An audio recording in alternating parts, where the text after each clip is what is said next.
दिवाली से दिवाली तक के समृद्धि मंत्र में आपका स्वागत है। ब्रेक से पहले चर्चा हो रही थी कि क्या फेरबदल टाटा समूह में आता हुआ दिख रहा है बसंत महेश्वरी साहब को।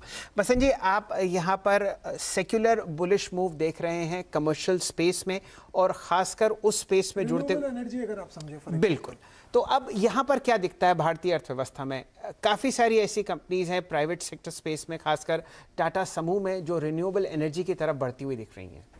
नहीं, मुझे लगता है कि स्पेस है, बट आपको एक चीज के लिए एक ही कंपनी लेना काफी है। फॉर एग्जांपल हमारे पास नहीं है टाटा केमिकल, वो लिथियम आयन बैटरी बना रही है जी। अगर उनका करेक्ट हो गया तो 1100 भाव 1200 भाव का क्या करना है, मतलब ये उस ढंग से देखना चाहिए। मुझे लगता है कि एक बार जब कोई आपका प्रोटोटाइप सही हो जाता है ना, आपको पता चलेगा भाव ऑलरेडी 3 गुना हो जाएगा। लेकिन अगर वो सही हो गया तो वहां से और 3 गुना हो सकता है। रिकमेंडेशन नहीं है, बट अगर जो अपना प्लान सेट कर चुका है उसको पीछे चले जाइए, बिकॉज पहला 10% ही प्रोजेक्ट का डिफिकल्ट होता है नई चीज का। हाँ। जब वो एक बार मटेरियलाइज हो जाता है, बाकी 90% तो फॉलो होता है, प्रोटोटाइप हो जाता है। तो बसंत महेश्वरी साहब का जो पीएमएस का पोर्टफोलियो है, वहां पर आपको टाटा समूह से जुड़े हुए 2 स्टॉक्स दिखेंगे, एक कमर्शियल व्हीकल स्पेस में और एक पावर सेक्टर से जुड़ी हुई कंपनी। ये तो बात हुई पोर्टफोलियो पिकिंग की और किस हिसाब से सेक्टर्स और स्टॉक्स पर आप दोनों बुलिश हैं। मधु जी, आप 3 दशक से और इतना ही समय बसंत जी ने यहाँ पर बिताया है, कुछ समय मैंने भी बाजार में बिताया है। एक परेशानी जो मुझे दिखती है वो है कि कुछ सेक्टर्स इस तरीके से तेजी में चल रहे हैं कि वहां पर लोग और जुड़ते हुए दिख रहे हैं और वो बबल बड़ा होता हुआ। कोई कैश फ्लो का आप रूल लगा लें, कोई पीई देख लें, वो सब आसमान छूते हुए दिख रहे हैं। कुछ ऐसे 1-2 सेक्टर्स मधु जी जहां आपको अब चिंता होती है? तो ये सेक्टर से ज़्यादा ना, अगर आप देखिए कि बहुत सारे सेक्टर में, मैं पूरी तरह से आपसे सहमत हूँ, बहुत सारे सेक्टर में वो एक वैल्यूएशन डिस्कम्फर्ट, मैं अगर बोलूँ, वो मुझे दिखता है ना। कुछ सरकारी कंपनियों में भी दिखता है, इंडिविजुअल नेम पे ना जाए जी। कुछ सरकारी कंपनियों में भी दिखता है, कुछ IT mid cap IT companies में भी दिखता है, कुछ ये नई जो टेक्नोलॉजी कंपनी लिस्टेड हो रही है उसमें भी दिखता है, कुछ कंज्यूमर कंपनीज में भी दिखता है। तो मैं ये बोल रहा हूँ कि देखिए, with folded hands every time people say that it is different this time. ये हमने 2000 में भी देखा था, जो .com का बबल चला, कितने लोगों आईबॉल के ऊपर वैल्यूएशन हो रहे थे कंपनीज के। तो हमारे करियर में हमने बहुत देखा है। अभी 2008 में जब इंफ्रास्ट्रक्चर का बूम चल रहा था, मैं आपको 30 सेकंड में बोलता हूँ, एक मैं आदमी को लेके गया हैदराबाद को, मेरा बहुत क्लोज फंड मैनेजर है, उस समय रियल एस्टेट में भयंकर तेजी थी। मैंने उसको बोला, नीचे देख, ये लैंड बैंक तेरे को बेच रहे हैं लोग। हाँ। क्योंकि हर आदमी के पास सिर्फ लैंड बैंक था और 1-1 लाख 2-2 लाख करोड़ का मार्केट का बहुत सारी रियल एस्टेट कंपनीज का हो गया। बिल्कुल। तो it is never different. Ultimately markets will respect cash flows, markets will respect valuation. और आप कितना लंबा देखने को तैयार हो? मैं तो उतना लंबा देखने को तैयार ही नहीं हूँ कि 15 साल में क्या हो जाएगा, मुझे समझ ही नहीं पड़ती है। मेरे को तो दिखता है कि 3 साल में क्या होगा या 5 साल में क्या होगा। तो अगर आप इन सेक्टर में इन्वेस्ट कर रहे हैं, हमारी तो समझ नहीं है, हम तो फोल्डेड हैंड से बोल रहे हैं, हमको नहीं समझ पड़ रही है, पर आपको समझ है, आप पक्का थोड़ा और पैनी नज़र से इसको देखिए कि रिस्क रिवार्ड क्या है। और इसमें भी डेफिनेटली विनर्स मिलेंगे। मैं ये नहीं बोल रहा हूँ कि टेक्नोलॉजी कंपनियां सारी ओवर वैल्यूड है, ये सारी कंज्यूमर कंपनियां ओवर वैल्यूड है, सारी आईटी कंपनी ओवर वैल्यूड है, पर यहाँ पे डेफिनेटली मेरे को डेफिनेट डिस्कम्फर्ट है वैल्यूएशन में।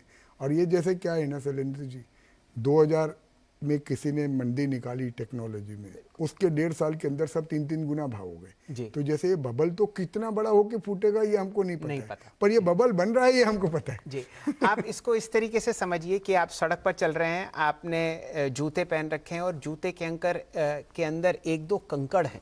वो जो कंकड़ आपको चलने में तकलीफ दे रहे हैं, वही वैल्यूएशंस हैं जो आपको आंखों में आजकल खटकते हुए दिखते हैं कई सेक्टर्स में। बसंत जी, आपका पोर्टफोलियो चित परिचित है और वहां पर ऐसी कोई बात नहीं है। कुछ ऐसे सेक्टर्स जिनसे आप बिल्कुल परे हैं, ये बताइए। नहीं, फॉर एग्जांपल एक स्टॉक रिकमेंडेशन है IRCTC। मैं देखता जरूर हूँ, क्योंकि जिस दिन IRCTC गिर के नहीं बढ़ेगा ना, ओवरऑल मार्केट को डिस्टर्ब करेगा जी। तो हमारे पास नहीं है IRCTC, लेकिन रोज सुबह मैं देखता हूँ, हाँ भाई तू बढ़ जा वापस, बिकॉज ये पोस्टर बॉय है इस बाजार का जी। और इसी ढंग से कोफोर्ज हुआ, माइंडट्री हुआ। फॉर एग्जांपल हम IRCTC कभी गवर्नमेंट अगर OFS करने का सोच लिए, मुझे नहीं पता क्यों नहीं सोच रही है, कौन लेगा ये सब? तो ये प्रॉब्लम है इन सब स्टॉक्स में। देख के अच्छा लगता है। अभी कोई कॉस्मेटिक वाली कंपनी आएगी फॉर एग्जांपल, बिल्कुल FY 2500 टाइम्स, मतलब मैंने पेज लिया है 70 गुना ट्रेलिंग और गालियां खाई है लोगों की। बिल्कुल लेकिन FY 2500x सब कुछ अच्छी है।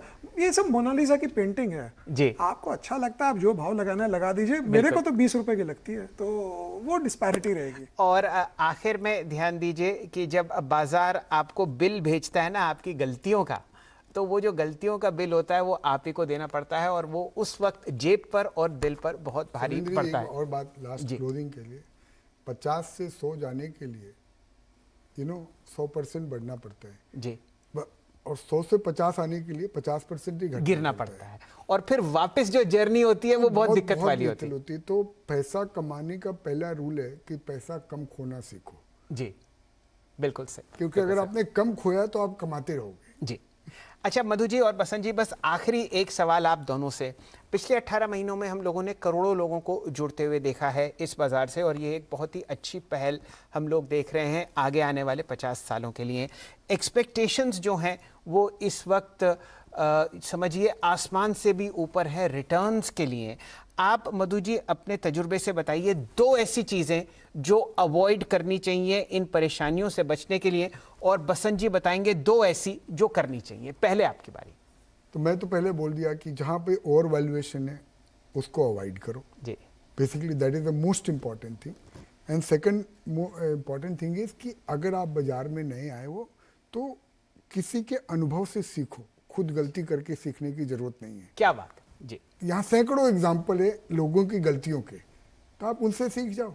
बिल्कुल। और थर्ड है कि ये कोई सट्टा नहीं है, यहाँ पे रियल काम हो रहा है। तो किसी के देख लिया कि मेरा डबल हो गया, ट्रिपल हो गया, और वैसे ही चलता रहेगा तो क्या बिजनेसमैन बेवकूफ है कि जो फैक्ट्री लगाएंगे या जो धंधा लगाएंगे वो भी शेयर बाजार में सट्टा ही करेंगे अगर डबल ट्रिपल ऐसे ही होता रहेगा तो we have to have a reasonable expectation. अगर डेट का रिटर्न 4% है और आप इक्विटी में यहाँ से भी 15% भी कंपाउंड कर सकते हो, जिसकी पॉसिबिलिटी मुझे लगती है, I think it's a fabulous return. पर मैं अगर किसी को ये समझाऊं ना कि 15% ही है तो बोले तूने खुद ने तो इतना पैसा बना लिया, अब हमको समझा रहा है सिर्फ 15 मिलेगा। जी जी, ये बात अक्सर चर्चा में आती है कि जब हम लोग बताते हैं कि 15 से 17% अगर आपको कंपाउंडेड ग्रोथ मिल रही है तो आपको इसमें खुश रहना चाहिए। बसंत जी 2 ऐसी चीजें जो करनी चाहिए। देखिए मुझे लगता है जो भी आदमी जुड़ रहा है शेयर बाजार में वो पढ़ा लिखा इंसान है, ग्रेजुएट है, इंजीनियर है, MBA है, जो भी है। तो मेरा ये मानना है कि आपको किताबें पढ़नी चाहिए अमेरिकन इन्वेस्टर्स की ग्लोबली, कम से कम 500 किताब मत पढ़िए, 200 मत पढ़िए, वेस्ट ऑफ टाइम है। रोज का न्यूज़पेपर पढ़ना है, 15-20 का शॉर्टलिस्ट करिए और उनको 4 बार पढ़िए कि जिसने काम किया कैसे किया। Reading should not become a hobby, it should remain a learning process, पहली चीज। दूसरी चीज, न्यूज़पेपर पढ़ के कोई अमीर नहीं होता है। और एक और फाइनल बात, अगर मैं फंस गया कोई शेयर में, ये मत सोचो मेरा पैसा है मैं इसको रख लूंगा। अगर आपको समझ नहीं आ रहा है 20% नीचे बेचिए, 80% बचाइए, बजाय के 20% वापस रिकवर करने के लिए जाइए। बिल्कुल। तो capital preservation is more important than capital appreciation, is equally important. इन बहुत बढ़िया विजडम वाली बातों से फिलहाल इस शो को यहाँ पर समेटते हैं। बसंत जी और मधु जी, आप दोनों का बहुत बहुत शुक्रिया, आपने इतना कीमती समय निकाला, और दिवाली की शुभकामनाएं आपको, आपके परिवारजनों को, और खासकर आपके शेयर होल्डर्स, CNBC की पूरी टीम को और सारे दर्शकों को भी मैं लक्ष्मी माता से प्रार्थना करूं अगले साल भी ऐसा ही अच्छा जाए जी, और सबके यहाँ धन की वर्षा हो। चलिए इसी बात पर इस शो को समेटते हैं। खबरों का सिलसिला CNBC आवाज़ पर जारी है। नमस्कार।